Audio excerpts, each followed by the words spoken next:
Kita mesti menang dalam kita memperjuangkan diri kita daripada untuk kita mendapatkan kebebasan daripada COVID-19. Baiklah, hari ini 9 Zulhijjah, besok 10 Zulhijjah. Alhamdulillah, syukur sekali lagi kita dipanjangkan umur untuk kita berhadapan dan juga menemui Hari Raya Korban.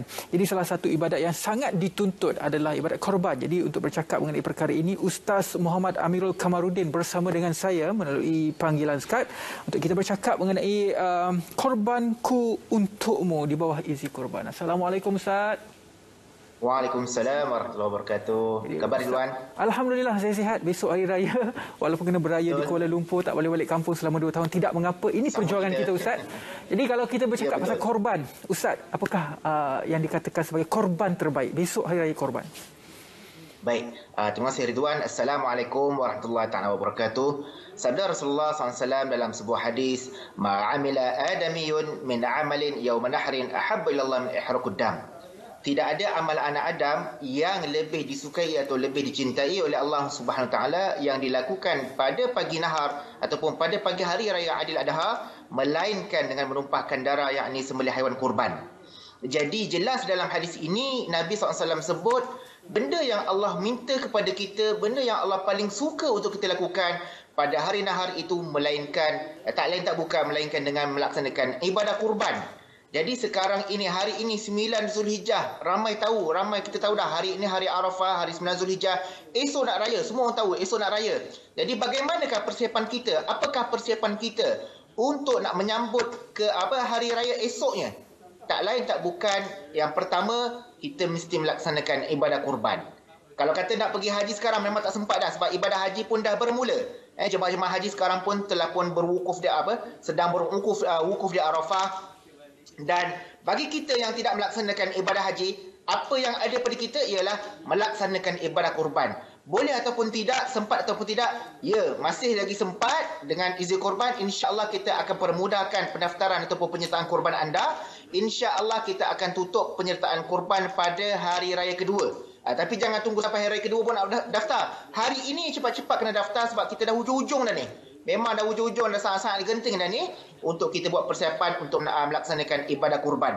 Jadi jangan sampai kita terlepas peluang. Sebab apa? Nabi SAW kata dalam hadis yang saya sebutkan tadi, inilah amalan yang paling disukai, paling dicintai oleh Allah Subhanahu Wa Taala. Sebab kita nak buat satu benda ataupun kita nak mendapatkan satu perkara yang disukai, kita nak dapatkan cinta Allah, kasih sayang Allah, perhatian Allah, kita mesti buat satu perkara yang Allah suka. Mesti buat satu benda ataupun satu amalan, satu ibadah yang Allah sangat cinta. Kalau pagi raya Aidilfitri, pagi Syawal, kita tak ada satu amalan yang dikhususkan, melainkan dengan bertakbir ataupun ziarah menziarahi, balik kampung dan sebagainya. Tetapi disebabkan PKP, tak ada program ziarah menziarahi, tak ada balik kampung dan sebagainya. Begitu juga dengan Aidil Adha, tak ada program ziarah menziarahi, tak ada balik kampung dan sebagainya. Masing-masing, saya Ridwan pun sama juga, kita beraya dekat KL, kita beraya dekat rumah masing-masing. Tetapi apa yang boleh kita lakukan adalah melaksanakan ibadah kurban. Jadi jangan sampai terlepas peluang, jangan sampai Aidil Adha esok ni langsung Aidil Adha ni langsung kita tak ada apa-apa ibadah, apa-apa amalan ataupun apa-apa aktiviti yang kita nak persembahkan kepada Allah, yang kita nak jadikan. Inilah korbanku untukmu yang kita sebutkan tadi. Inilah korbanku untukmu, untuk Allah Subhanahu Wa Taala. Kita nak korbankan, setelah mana kita dah korbankan diri kita tak balik kampung, kita dah korbankan nyawa kita, berusaha kita jaga SOP dan sebagainya. Tetapi jangan lupa, kita mesti berkorban juga untuk agama Allah. Kita mesti berkorban untuk dapatkan cinta Allah. Inilah masanya, inilah peluangnya yang ada di saat-saat akhir ini. Jangan kita lepaskan peluang. Rugi dan rugi. Kerana lepas ini masuk tahun baru dah. Masuk satu Muharram ataupun awal Ma'al Hijrah, dah tahun baru dah. Cerita baru, buka buku baru. Jadi bulan Zulhijjah ni bulan yang ke-12, bulan yang terakhir untuk kita rebut peluang. Yang terakhir inilah ibadah korban untuk kita persembahkan kepada Allah Subhanahu Wa Taala. Jadi Ustaz, kepada yang berminat nak sertai korban di bawah izi korban, bagaimana caranya Ustaz? Okey, untuk memudahkan pendaftaran boleh terus ke website kami www.easykorban.org atau boleh telefon ataupun WhatsApp di talian yang tertera di kaca TV anda. InsyaAllah sepanjang hari ini kita berjaga 24 jam sebab kita nak memudahkan urusan pendaftaran kurban anda. Sebab saat-saat akhir ni memang orang cari dah. Kat masjid tempat karya kita pun dah tutup, dekat kampung kita ke dekat mana-mana dalam Malaysia ni kebanyakannya semua dah tutup. Kami pun menawarkan perkhidmatan ibadah korban dalam Malaysia pun kami dah tutup dah. Yang tinggal perkhidmatan ibadah korban di luar negara yang masih lagi ada peluang. Cepat-cepat ambil nombor telefon di kaca TV anda, telefon sekarang ataupun WhatsApp sekarang untuk terus buat pendaftaran ibadah korban. Jangan sampai kita terlepas peluang, insya-Allah. Di luar negara apa yang ditawarkan? Maksudnya adakah ia berbeza mengikut negara-negara? Contoh ada yang di kalangan kita kan, okey saya nak buat korban di negara ini. Bolehkah begitu ataupun dikatakan di luar negara pihak izi korban yang akan uruskan semuanya? Okey, baik.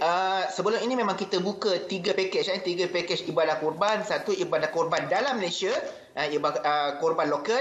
Satu lagi ibadah korban di Palestin dan juga ibadah korban global. Yang di Palestin pun dah tutup. Kalau nak pilih yang di Palestin pun dah tutup. Yang ibadah korban lokal dalam Malaysia pun saya sebutkan tadi memang dah tutup. Yang ada di global, korban global di luar negara, iaitu negara-negara seperti Afrika, benua Afrika seperti Chad, Kenya dan sebagainya. Yang ini masih buka peluang, insya-Allah. Tapi kita pesan dekat para penonton sekalian, jangan kita memang dah last minute dah ni. Tapi jangan last minute lagi.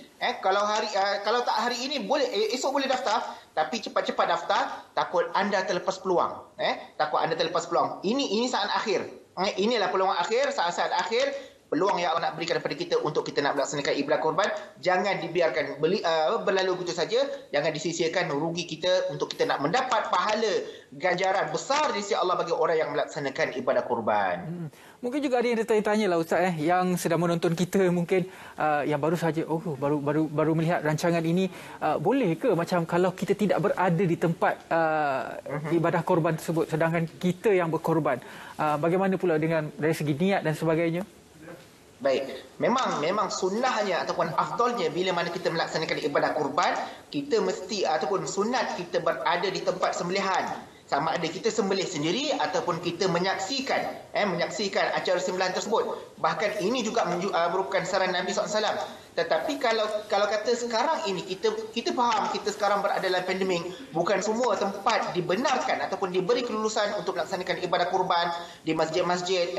Hanya beberapa tempat ataupun rumah-rumah sembelihan yang diberi kelulusan kebenaran sahaja untuk melaksanakan ibadah kurban. Tetapi itu tidak menghalang untuk kita nak melaksanakan ibadah kurban.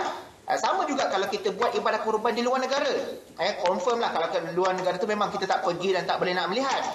Tetapi tetap juga kita boleh melakukan ibadah kurban, tak menjadi masalah. So yang penting dalam ibadah kurban ini, tak kira di mana saja kita melaksanakannya, sama ada di kampung ataupun di tempat kita sendiri ataupun di luar negara, yang penting dalam ibadah kurban ini kita nak letakkan niat yang ikhlas kerana Allah, niat kita untuk kita nak mendekatkan diri kepada Allah, kita nak kembalikan balik kurban ini, segala nikmat yang Allah berikan kepada kita ini, kita nak kembali, ya Allah, inilah kurbanku untukmu dan aku persembahkan kurban ini kepada kamu, kepadamu ya Allah, dan terimalah untuk kami, terimalah kurban ini, dan mudah-mudahan ibadah kurban ini menjadi asbab untuk kita nak mendekatkan diri kepada Allah Subhanahu Wa Taala. Dan yang terakhir saya nak pesan satu, orang yang melaksanakan ibadah kurban ini jangan lupa untuk berdoa. Inilah kita nak bagi tahu, jangan lupa untuk berdoa bagi orang yang melaksanakan ibadah kurban. Tambah-tambah pula hari ini hari Arafah, hari ini hari mustajabnya doa, hari jemaah haji wukuf di Arafah, mereka berdoa. Mereka ada doa mustajab. Kita yang tak berada di Arafah, kita tak berada di tak berwukuf di Arafah, apa yang kita ada, peluang kita adalah melaksanakan ibadah kurban. Orang yang melaksanakan ibadah kurban, doanya makbul. Tambah pula hari ini hari Arafah, dia double lagi kita dapat. Tapi sebab itulah kalau kita buat ibadah kurban, kita dapat doa orang berkorban dan juga doa berada ataupun doa menghidupkan hari Arafah itu. Mudah-mudahan Allah terima ibadah korban kita, Allah terima doa kita, Allah selamatkan kita, Allah ampunkan dosa kita, Allah angkat wabak COVID-19. Itu yang paling penting kita perlu selitkan dalam doa-doa kita bagi orang yang melaksanakan ibadah korban, insya-Allah. Insya-Allah itulah sebenarnya yang kita harapkan, bukan sahaja ibadah korban yang kita lakukan, tetapi doa kita untuk kita kembali normal dan juga kembali pulih seperti sedia kala, itu sebenarnya harapan yang cukup mendalam. Terima kasih sekali lagi kepada Ustaz Muhammad Amirul Kamarudin, penasihat syariah Izi Korban. Jadi kepada anda yang berminat, boleh saja ambil nombor telefon dan hubungi dengan segera. Masih lagi dibuka penyertaan untuk ibadah korban di luar negara. Baiklah.